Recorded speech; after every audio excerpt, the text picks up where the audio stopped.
नियमबाह्य कामांना नकार दिल्यानं मंत्र्यानं निलंबित केल्याचा आरोप पुणे महानगरपालिकेचे अधिकारी भगवान पवार यांनी केलेला होता आणि आता रोहित पवार यांनी ट्विट करत या मंत्र्याला मुख्यमंत्री किती दिवस पाठीशी घालणार असा सवाल केलाय।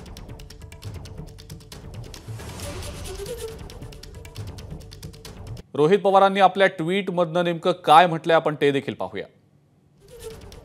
आपल्या ट्विटमध्ये रोहित पवार म्हणतात की आरोग्य विभागात अॅम्ब्युलन्स खरेदीत 6,500 कोटी रुपयांची दलाली, भ्रष्टाचाराच्या खेकड्यानं आता अधिकाऱ्यांनाही नांग्या मारण्यास सुरुवात केली आहे। नियमबाह्य टेंडरिंगला नकार दिल्यानं याच खेकड्यानं निलंबित केल्याची तक्रार पुणे महानगरपालिकेतले आरोग्य अधिकारी डॉक्टर भगवान पवार यांनी मुख्यमंत्र्यांकडे केलेली आहे। नियमबाह्य टेंडरसाठी कात्रजच्या कार्यालयात बोलावून दबाव आणणारा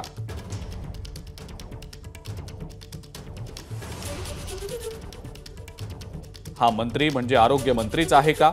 आणि असेल तर संपूर्ण आरोग्य खात्याला पोखरणाऱ्या या मंत्र्याला मुख्यमंत्री अजून किती दिवस पाठीशी घालणार? आरोग्य व्यवस्थेला लागलेली कीड काढण्यासाठी सर्जरी कधी करणार? असा सवाल रोहित पवार यांनी आपल्या ट्विटच्या माध्यमातून मुख्यमंत्र्यांना विचारलाय।